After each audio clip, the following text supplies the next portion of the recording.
Hi team, welcome to my session on Coffee with Prab. And today we have a special guest, my dear friend, Mr. Atul Rishav. 6+ year of experience in the cybersecurity and information security, where he has spent his great time on IAM, pen testing, VA, risk assessment, GRC, and all that.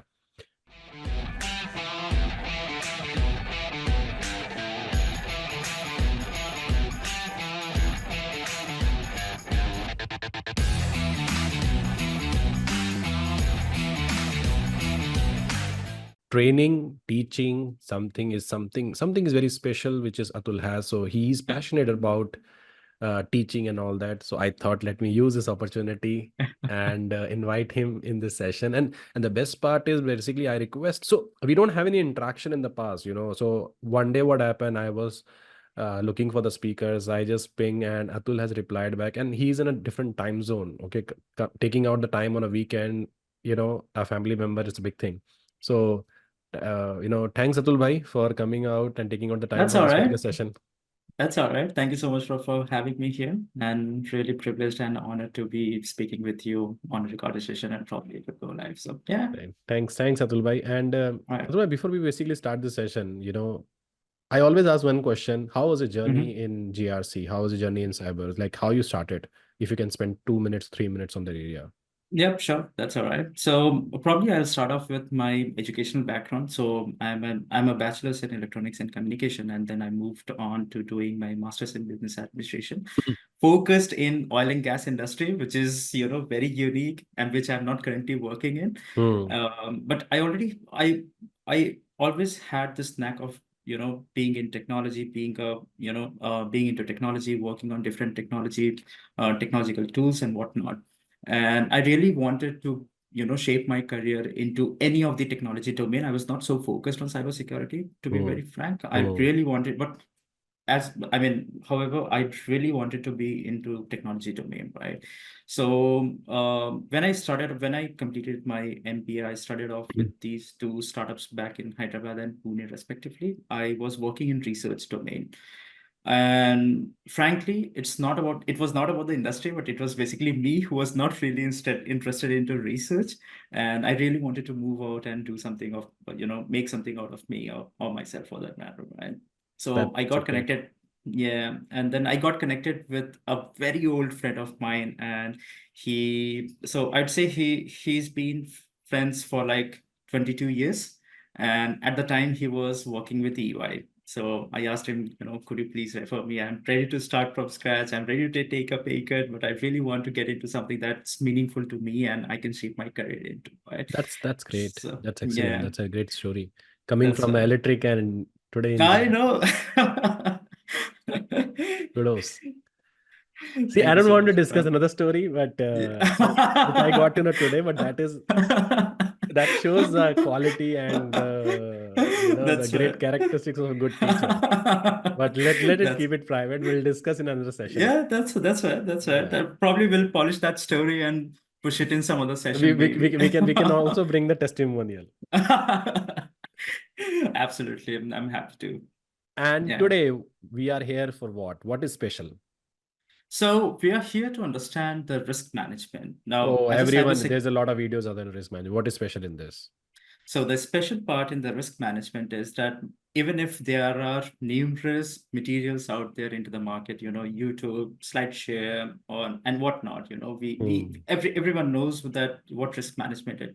But the fine line comes that how do you actually implement it? Do you understand your risk? Do you understand your business? Do you understand how the business and risk relates to each other? And how are you able to probably mitigate it? What are the different criteria? What are the different techniques that you should be taking? This not always you're going out in the market and you're saying that I don't have a PAM solution within my organization. Let's just spend $100,000 and implement a PAM tool, right? That's not how it works. That's not how you should be mitigating the risks. There's a proper Hmm. process. There's a proper visibility to the organization's executives, boards, and whatnot, right?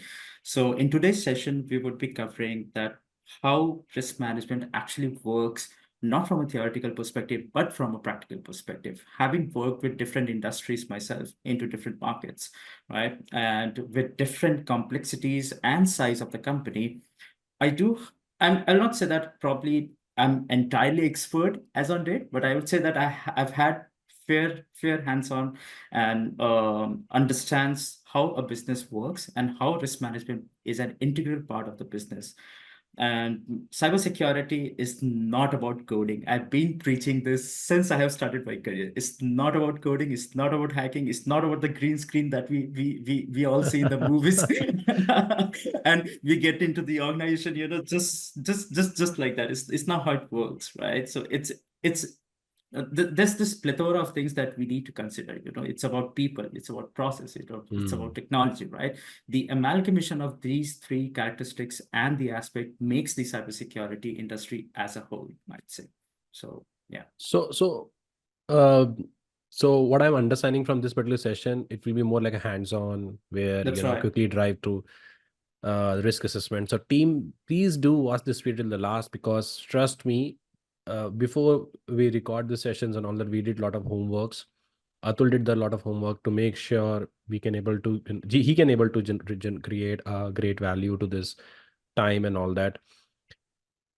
Trust me, I've seen his template and it is literally it blow my mind, because we have this way of understand the risk, so which is basically a great thing, Atul. Thank you so So much. without wasting a time, Atul, I'm giving you the host rights. So Yeah. by that you can All able right. to claim, you can share your screen. Just give me a Yeah. second. Sure. Here you go. All right. So I'll start off with giving a glimpse of a risk assessment template, Yeah. how it looks like, and then we'll deep dive into different terminologies that we use within the Hmm. risk assessment Hmm. template so that it makes sense. And then we will talk about the entire world of risk management and how it works. But Yeah. I can say to everyone, while he showing that document and all that, this video, after this, if your thought process doesn't get changed about the rest, you change my name. And I will assure you one thing, after this video, even you preparing for GRC jobs and all that, 60% answers you can able to get through this video. Trust me, I know this guy. He, because we before we record this session, that kind of a testimonial he shared and the experience, train 1% transitioning from the non-information security to GRC, I'm sure this guy will go to next level. Thanks, Atul. Yeah. Thanks, Rob. Thank you for the kind words. All right. So I hope my screen is visible, Yeah. Rob. All Yeah. right. So I'll just give a glimpse and probably I'll just run you through the terminologies that I would be using in a standard risk assessment template. And Hmm. obviously it differs from company to company. But Hmm. however, at the same time, it will give you a fair idea that what information should be there in a risk assessment template or in a risk assessment process, to say the least. You could add whatever information you would like as per the business requirement. Hmm. However, these information are baselines. These needs to be there in a risk assessment. Okay. So we have got assets, right? We have got type of information. What kind of information is that particular asset holding? We have got risk scenarios. So risk scenarios is nothing but the known risks or known vulnerabilities that's out there, and we know that this is there and we need to mitigate that. So this is the risk scenario. We have got the risk category. We have got what kind of vulnerability relates to that risk. What is the threat related to the vulnerability? What is the control that needs to be there so that it gets mitigated to an acceptable level? And we'll talk about that in our later in this video. We have got control effectiveness. So whether or not it is achieving to its full potential, or is it poor right now? What is the asset criticality? So when we see asset criticality, it is this asset. So network devices, staff, contractors. We'll speak about this. Um, then we have got likelihood of the risk. We have got the overall impact of the risk on the business. And then we have got the overall risk rating. And this rating is before applying the control that Hmm. we earlier showed, right? So Hmm. this should not be confused with the risk that's there after applying the control. So in other words, it's the inherent risk that we speak about, right? And then what is the risk treatment decision that we are going to take, right? Hmm. What is the plan that we are gonna do? Hmm. So I think it's pretty long, Hmm. but then yeah, I'll deep dive into that. I'm just And praying to the customer for whom you are working as a risk analyst, to increasing his effort and increasing his work. I know, I mean that doesn't go well down Hmm. the roads Hmm. always. So Hmm. yeah. Then we have got the likelihood, impact, and risk again. But these three parameters that we talk about is after we apply the control and after we Hmm. apply the risk treatment plan. Furthermore, we have got the residual risk description. So Hmm. whether or not the risk is below the acceptable level, right? And what is that we are looking at? Is it what is the due date? Who's the risk owner? Probably have assigned you one. And what is the status of the risk right now? And what relevant control does it maps back to? Great. So we have got ISO, NIST, HIPAA, and whatnot. So we have numerous, probably uncountable cybersecurity standards out there, right? And whatever cybersecurity standard you are taking as a base for your organization, it's highly recommended that you refer the exact control number Hmm. or exact reference to each risk so that whenever you're going for an audit or internally as well, you have a proper visibility as to what control are we talking about, right? Okay. And whether or not we are compliant to the control as a whole, right? So this is a fair bit of probably glimpse on the risk assessment template, right? So Atul, before we basically Right. start this, so Yep, as sure. you know, this video will be also viewed by the lot of people who new to this topic. That's So right. is it okay we can spend 10 minutes to Mhm. understand about what is asset, what is threat, what is vulnerability, Absolutely. what is risk, Absolutely. and then we can Right. directly jump to this particular template. So Yeah, guys, we are going through the basics first. So right. don't assume that okay, we are the expert or you are the expert. Let's start with Right. the basics. You might get a new insight, and then we'll come to this particular template. Right. So anyone who's starting off in GRC, cybersecurity, and look, I mean, it's not about being into GRC. It's more like the risk assessment methodology or the risk management framework should be known by everyone, any technical or non-technical person working in the cybersecurity. But because we, everyone and all of us play a part to reduce the risk as much as possible, right? And I always preach this and I always say this, you cannot reduce your risk to 100% level, right? You can never, ever. There will always be a risk for you to get hacked and there will be always a risk for you to get compromised. The best you could do is to mitigate to a level so that you are comfortable that even if you get hacked, the level of data or the kind of data that gets compromised, it's not so important or it will not have a material impact on your organization. So that's the overall, probably I'd say the overall agenda of the risk management framework that's being used across the organization. So, Great. So I'm saying that when you're talking about the mhm. basics, right? For what is Right, risk, what is threat, what is vulnerability. right. So you shared me that particular content, right? So can you just Yeah, share that's me right. that? Yeah. Yeah, yeah, yeah, yeah. So I'm I'm saying too happy much. to. I'm in too much demand. Oh, I hope the Yeah, it's content visible, is visible. visible, All visible. right. Yeah.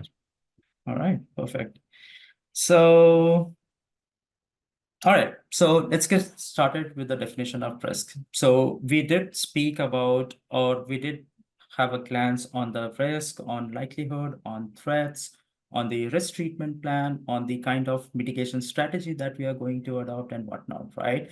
So I'll just touch upon basic definitions. I'm sure there's plethora of information out there in the market, and people can go out and deep dive into each of these topics. But I'll try to have a basics covered as much as possible. So what is risk? Risk is the possibility of something occurring that could have an impact, right? So, all right, let's take an example. I have a glass of water, right? What's the risk? Or probably there's a risk that this glass might fall down off my hand and it will break. And there's this another risk that I'll step onto the broken glass and I'll hurt my leg, right? So this is the risk that we are talking about, right? So risk is as a whole, it does not only relates to cybersecurity, but it relates out to our own personal life. If you're crossing a road, what is the risk of you getting hit, right? Or a vehicle hitting you, right? What's the risk? You probably at least in Australia, you don't get hit as much as you get in India. But then still, there is always a risk, right? So this is the risk that we talk about. It is the occurrence of an activity or an unforeseen event that might have an impact on you, which is not in your favor, right? So this is the risk that we talk about. What is the risk if that in a glass we have beer? Well, that's not a risk. That's good times that we are talking about, isn't it? We might have some threats. Yeah, I mean, getting bashed by my wife. That's that's a risk. That's a risk. It's all about what kind of a control you have, how you basically present yourself during that time. No one can get recognized you are drunk or There's so only one control in this situation. I don't get back to home in that night. an impact is high then. You might lose the house. I'm very certain about it. I'm very Yeah. certain about But it. but but it is a risk. It's not an incident. If it's happened, It's then not it an is an incident. incident. Yeah. Yeah, it's not an incident. It's a risk. But Yeah. I mean, in that scenario, probably converting from a risk to an incident is highly likely. So, That's why we need a controls to reduce the impact. oh, Oh I know, God. right? Yeah. All Okay. right. Okay. So moving on, what's a vulnerability? So a vulnerability is nothing but a weakness, right? So it's an inherent weakness within the system or Hmm. within anything. That's a Hmm. vulnerability. So probably I'll take a technical example here, maybe. So let's say as an organization, I'm using Windows 2012 R2, right? I'm hosting all my data there, but I cannot upgrade because the application that I'm running on that particular server does not support the latest version of the Windows server. I can't Hmm. do anything about it, right? Hmm. However, at the same time, we all know that Windows 2012 R2 is vulnerable or susceptible to certain attacks, right? Hmm. RDP exploitation, RC, and whatnot, right? Hmm. So we know that a vulnerability is present in there. So vulnerability is nothing but a weakness which is already present and known probably by the threat actors or by the organization. So that's a vulnerability that we are speaking about, Hmm. Okay. right? Let's move on to the next one. So I didn't mention about threat. So what is a threat? A threat is nothing but how you exploit that vulnerability and use it to you know, your own interest, right? So a threat could be exploiting the Windows 2012 R2 server and getting into the server and exfiltrating all the data that it Hmm. holds, right? So Hmm. that's a threat, and then we know that that vulnerability can be exploited. That's the threat. And a threat actor is nothing but a person, an organization, a process, an application who is conducting that phenomena, who is exactly doing that, right? Hmm. So that's a threat actor that we're talking about. A threat actor could be an insider threat actor, right? Someone within the company.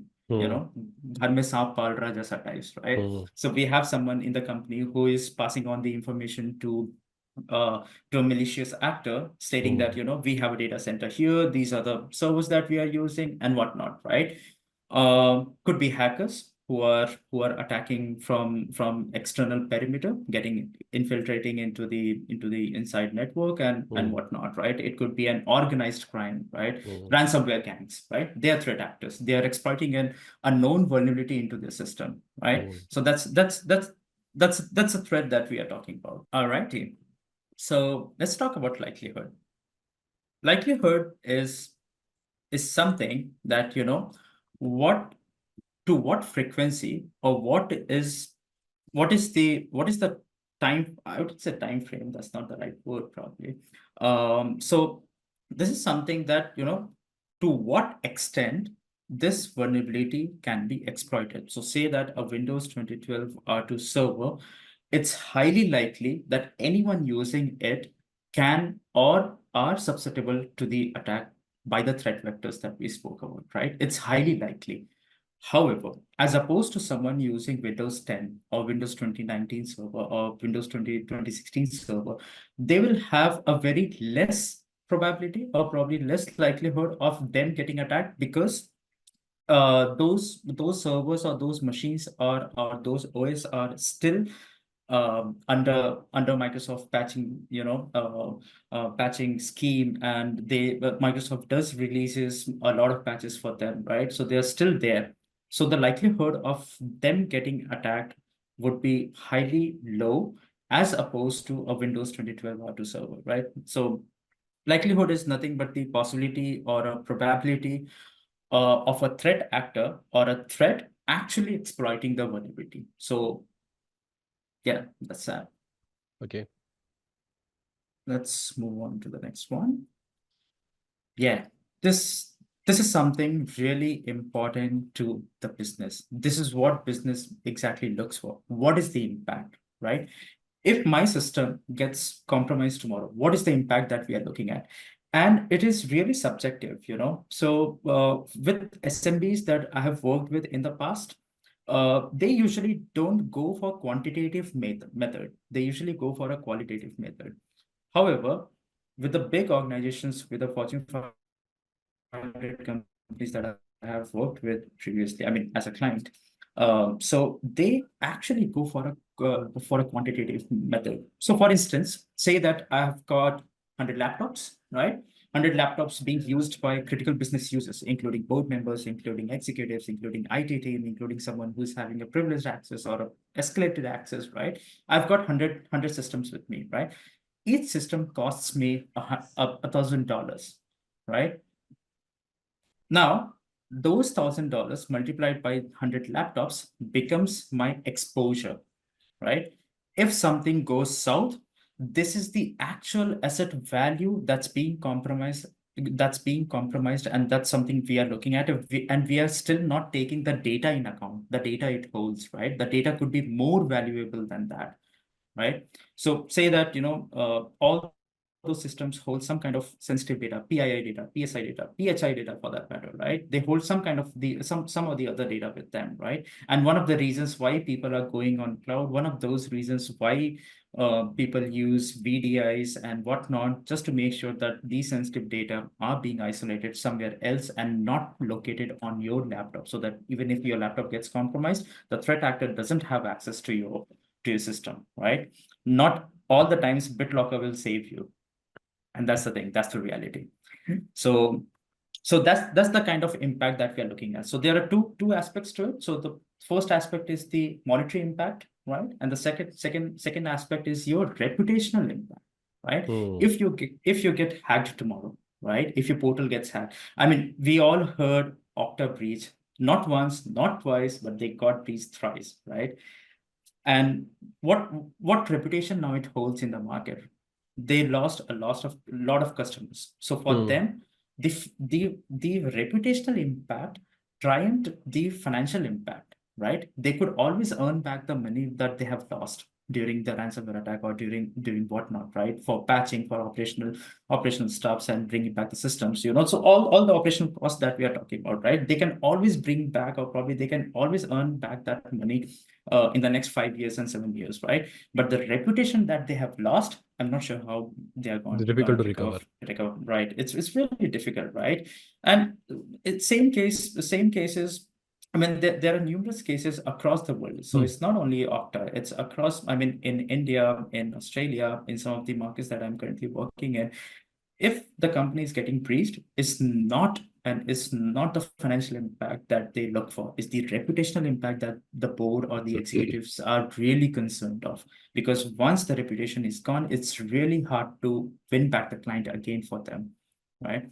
And that's where the competition increases, and that's where it's really important to know that what your risks are, right? What are the threats that you're looking at? Obviously, you will not be knowing about any 0 day. And that maps back to my previous statement that you cannot and never ever reduce a risk by 100%. There will always be some or the other risk. But the best you could do is identify all the known risks which is applicable to your business and work on it. I agree with that. I agree. Right. So the next one is risk appetite and risk tolerance. And oftentimes I've seen that these two terms are interchangeably used as a same definition, which is not. And to be very frank, and I'm guilty of that, Even I used to think that a risk tolerance and a risk appetite, when I started off my career, I really used to think that risk tolerance and risk appetite are the same thing. However, but it's not, right?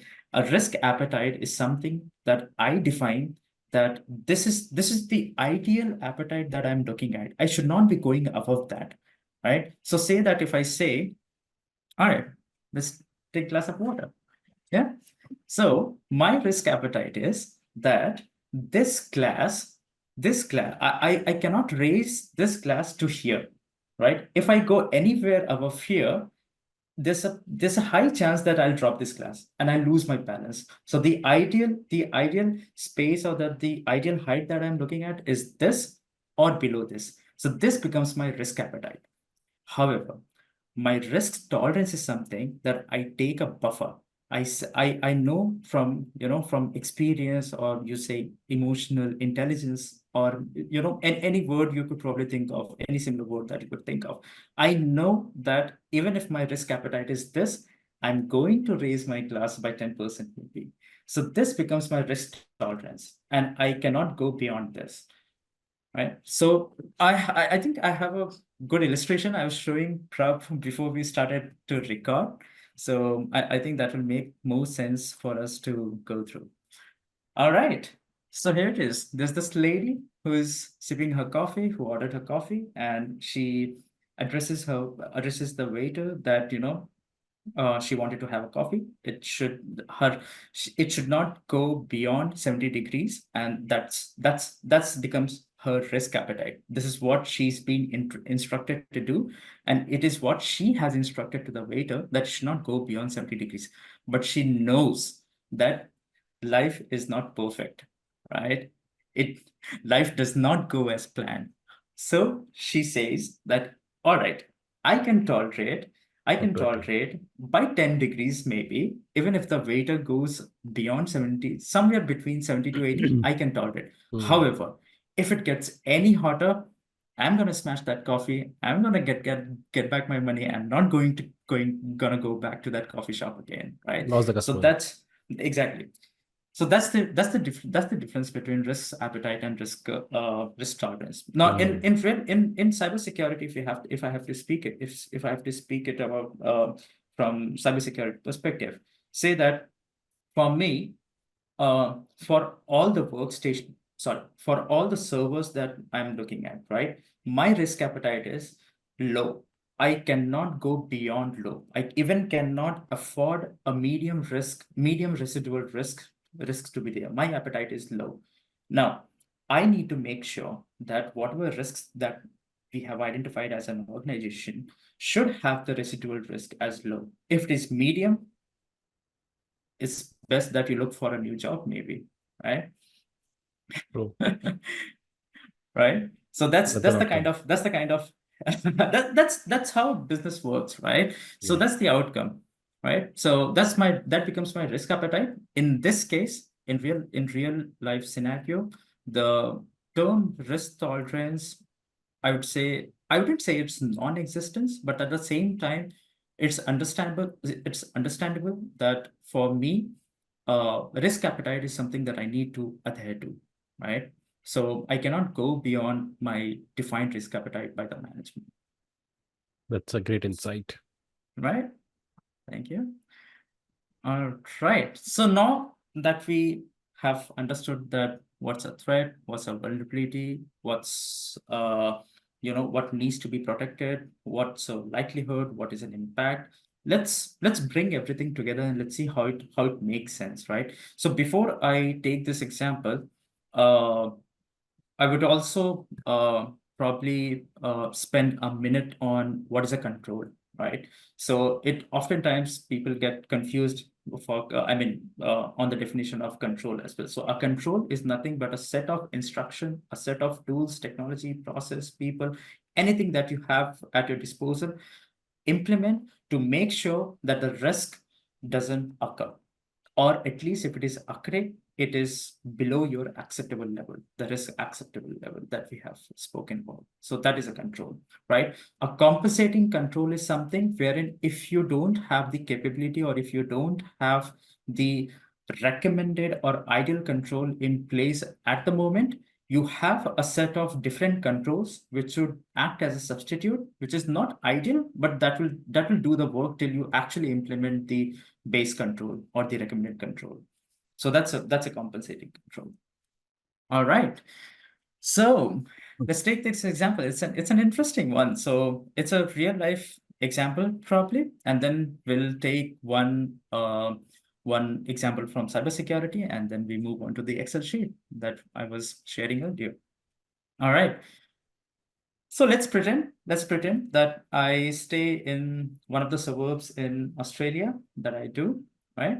And I know that the cases of theft and stealing and whatnot is quite prevalent in the suburb that I stay, right? Even though I know. So in this case, the thief becomes the threat. So a threat could be a person, a group, it can be a process, it can be a bot as well, right? Somebody implementing a bot, somebody writing a bot into Python script and just automating the entire stuff for you, the cyber kill chain, wherein they go rampant and hack the entire stuff, right? So in this case, the thief becomes the threat for me. Now, to me, what I should have done is I should have locked my door. Ideally, I should have locked my door, right? But on one fine day, I lose my mind. I had a glass of beer. I forgot to lock my door. I went off to for shopping, and that becomes my vulnerability. That's a vulnerable point for me, right? So for a threat or for a thief, that becomes an entry point, right? That's the primary entry point, and that's the known vulnerability. So we know as probably as human being, we know that if the house is unlocked, there's a high chance that you know people are going, or the thieves are going to wipe off the entire house, right? So that is one of the weak points. And the threat actor, who's quite prevalent in the suburb that I live, he comes to know that I have not locked my door, and he was following me for quite some time, right? Now he enters the house. He exploited the vulnerability, and he exploited the vulnerability, which is a threat, and he actually did that. He entered into the house. Now, when he entered into the house, he saw that there's a safe, right? In that safe, there's a laptop. I mean, not from his perspective, from my perspective, there's a laptop and there's a bunch of confidential and restricted documents from my organization, which cannot go out. Even my family members couldn't know about it, right? So a classic example is military and defense industry, right? So in those industries, or for that matter, pharmaceutical industry, right? That's one of the other examples. In those industries, even if you have, or you hold, or you trust someone, you cannot reveal the confidential or the restricted data even to your family members, even to your closed ones, right? So in this case, I've got a laptop with a lot of information on that, and unfortunately, there's no BitLocker because the company did not have the budget for it, right? And they put a lot of trust in me, which is lost now.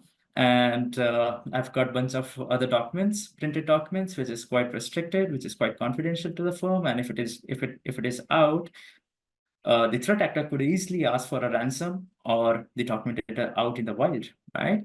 So now the threat exploited the vulnerability, and now they take the safe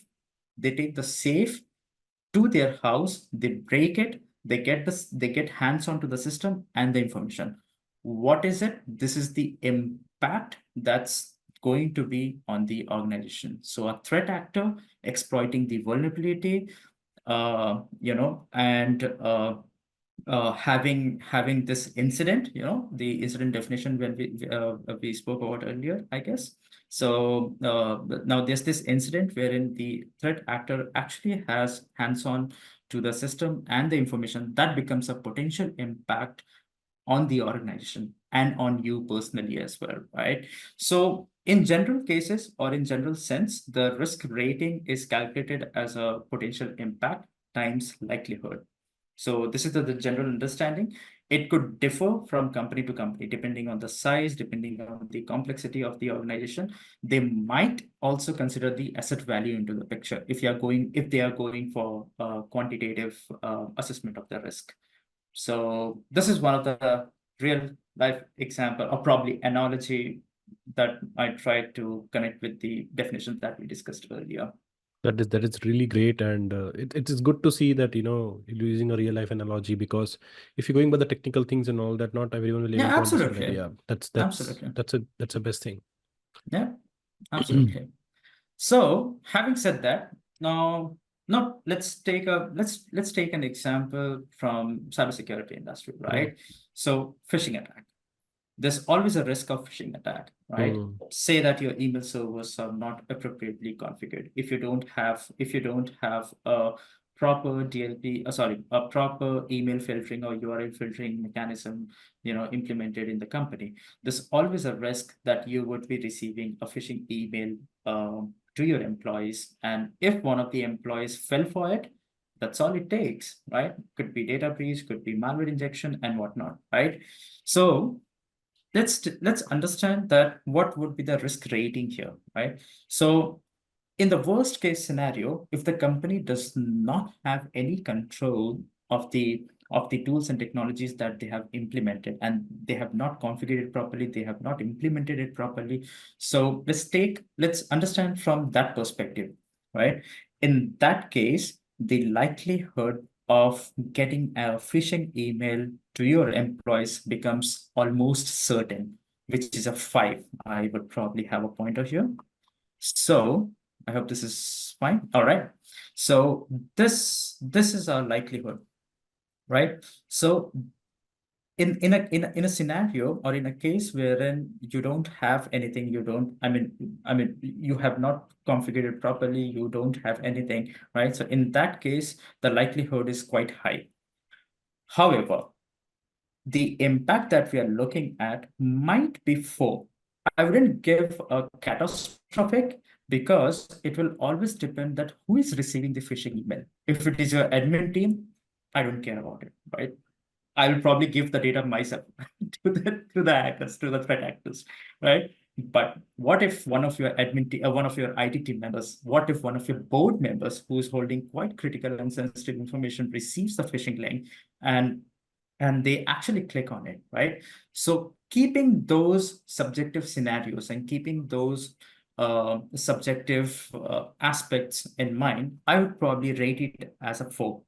Now, going back to my previous statement, right? Every company would have their own approach for conducting risk assessment. They could go for quantitative assessment. They could also go for qualitative assessments. So the scenario that we are discussing here is a qualitative approach.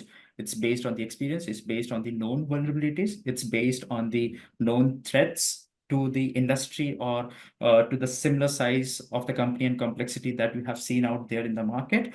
And this is one of the widely used methodology being used out there in the market. Not everybody would go for quantitative risk assessment, because it's quite time consuming. It's time consuming. It's really complicated. You need really good people to work on it and invest time on it, right? So that usually happens in some larger companies, that wherein they actually need to go for, they have like tens of thousands of workstations and servers and whatnots within the organization, and they actually need to look at that, what is the monetary loss that we are looking at.